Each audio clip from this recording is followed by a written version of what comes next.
Those who have worked at Disney World, what behind the scenes stories do you have that the public doesn't see? As a character, you are supposed to throw up in your mask if you are sick. Taking it off is not an option. You cover one eye with your hand and raise the other arm in the air to alert maintenance that you are not well. Also, if there is another character, same as you cannot, under any circumstances, be seen with them. You also must take a course to match signature style for autographs. I worked at Club Disney for the brief time it was open. We had codes we used on the radio headsets that were coordinated with character names. For instance, code blue meant there was blood that needed to be cleaned up immediately. One day, I'm taking a stroll around the club to check on things when I spot a small boy about 2 years old taking a massive dump right in the middle of the play area. He sees me, starts to cry, and runs away with no clothing on the lower half of his body. I get on the radio and can't think of what to say as we hadn't discussed a code for human faces in the play area and naked kid running around. So I just called. I have a code poo situation in the play area and piglets on the loose. Does it count if it's a different amusement park? The one I worked at has one of those sudden drop rides. A coworker found a single screw on the ground and they closed down the ride for days as they went over every inch of the ride. Turns out it was a screw that could have led to a seat opening and rider falling out if it hadn't been discovered. At Disney parks, all the screws on the rides have paint on them, and where they're attached is a seal, so they can see if the screw is loose or not. At least with that, they could tell if the screw belonged to the ride or not.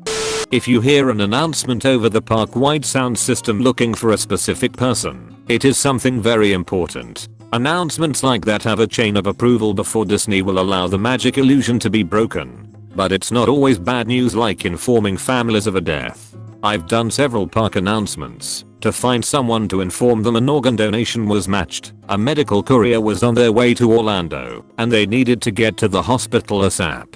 I'm impressed with Disney for making that happen. Kudos. From everything I've ever read about the Disney parks, they care a crap ton about their guests. Employees, less so. But making sure guests have a good time is top priority. I worked a cash register in Tomorrowland. A guy had a heart attack and died about 10 feet from me. I called it in as soon as I saw, but they already knew about it. I went on break shortly afterward and saw the family, literally behind the scenes, crying their eyes out. That never happens. Guests are never allowed behind the scenes, except when somebody dies, I guess. Really kind of heartbreaking. On a positive note, they all got lifetime passes.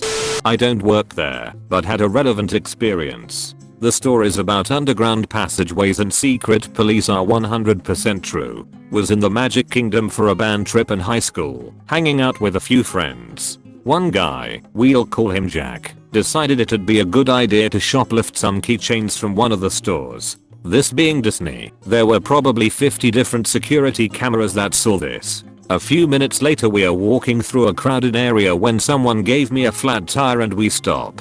Two big guys are behind us and quietly tell Jack that he needs to go with them and tell the rest of us to let our band director know he needs to get in touch with security. They walk Jack over behind one of the stores where there's a cast members only door and disappear behind it. Later Jack told us they took him underground where he sat in a security room for the rest of the day where he was charged with shoplifting. They threw the book at him. They don't tolerate that crap at all. He got a huge fine and had to do community service in Florida. We lived in the Northeast. In retrospect, I have a huge amount of respect and a small amount of terror for how Disney handled the situation. They were incredibly subtle with the whole flat tire thing and how they quietly avoided making a scene. People walking past us had no idea what was going on. I know it sounds silly, but that experience alone probably helped me understand how terrifying and effective secret police in places like the Soviet Union or Nazi Germany were better than anything we ever learned in class. I have an autistic cousin and while we were riding the Pirates of the Caribbean ride it broke down. My cousin flipped out and Disney security literally appeared out of the walls. They took us into the back tunnels and into a freight elevator. Before we knew it, we're back outside. They were awesome in helping calm him as well. When I was 4, I cried in the Haunted Mansion. Same thing happened. Some really nice cast members appeared in that hallway where all the paintings move and escorted my uncle and me out.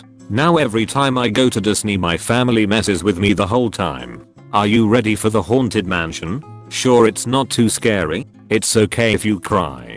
The Tinkerbell that ziplines from the castle each night is an Asian dude. I really hope this is true. The rumor goes that it's an Asian dude because none of the other Tinkerbells have the right training to go down the zip wire. In terms of going down the zip wire, the process used is 2 guys literally shove Tink down the line, and at the very bottom of the line, backstage at this point, there are another 2 guys holding mattresses to catch her. Not a lot of training required, but there is a considerable amount of hazard pay.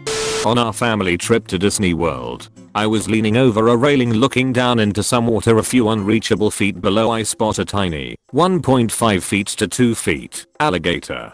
Being from Africa and relatively unfazed with a slightly sharp swimming lizard, thought nothing of it. I called my mother over and said, "Look, an alligator. How cool." Sweet Jesus, was this a mistake? Not 2 seconds later, ears everywhere, man. A staff member was looking over the railing whispering on the radio. All hell broke loose in the most hushed professional way ever. We were escorted away on a golf cart and a huge section of the park was cordoned off. We were taken to a room where they were very apologetic for our negative experience and offered us a free day VIP, the works. So we said a big thank you and took what was offered.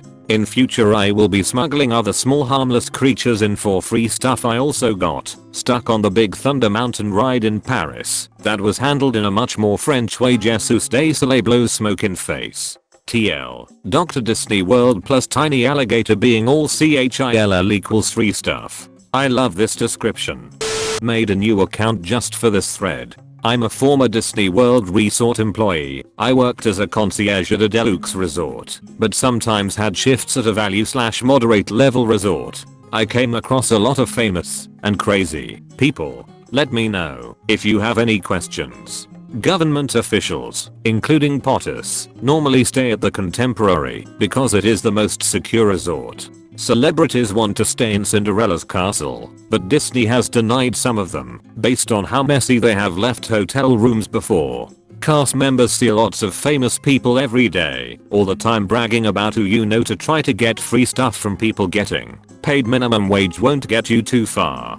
On the flip side, Disney gives out a lot of money. If you complain enough to the right cast member at your resort, especially when staying at a deluxe resort, there is a good chance you will get money back. Disney has a huge budget for this. When the Polynesian was under major construction, just coming off this now, they give out a lot of money to angry guests who didn't do research ahead of time. If you are nice to the cast members, they will go out of their way to make magic.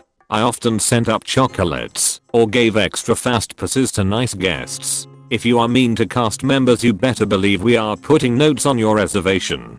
Disney has a lot of computer systems, and they track crazy guests' behavior. When you come up to the desk and scan your magic band, I will be warned if you have yelled or been out of line to another cast member. And that is across the board. All the Disney resorts use the same system. As for craziest stories, I have been asked where to get drugs, where to go to get prostitutes, and I also had a guest that ended up being a con woman. I have also had guests pass me their phone number. I can only imagine how bad it is for the princesses. You definitely learn a lot about people and grow thick skin working for Disney. I think that experience helped me get my current job, but also allowed me to have newfound respect in what may be the most difficult customer service industry around. Let me know if you have questions. A friend of mine told me that the rules for workers at the European Disneyland were so strict that they took to calling it Mauseschwitz. When management got wind of this, they were told that anyone found using that name again would be fired. Apparently it was only a couple of hours before they were calling it Ducor. Everyone in the call centers is given a stage name, so no two agents have the same name to the guests. Most unique stage names I can remember: Cotton, Casper, Arizona, Lucinda. When you're in training, they give you a selection of like 20 names to choose from, so you better hope you're one of the first ones to pick, so you can get a normal name and not get stuck with Cotton FFS. Definitely wouldn't pick Cotton. Pretty sure they didn't have a choice about picking Cotton. I worked on the great movie ride in Hollywood Studies for a while, and I can tell you all 22 minutes of your friendly tour guide speech is scripted to the very last letter. You get 3 days to learn your whole monologue and all of the speed / control / stops / goes of the actual ride before going live as a tour guide. Most of those 3 days is spent in a room with your trainer reciting your script until you get every word right. If you accidentally say the word okay instead of alright, you start over from the beginning. Most tedious 3 days of my life. There's also one button on every car that, despite being really close to buttons you have to touch all the time, if pushed gets you fired immediately. Of course it's scripted. That ride is so dated that everyone giving that speech says it with the saddest tone. You can tell they don't want to be there.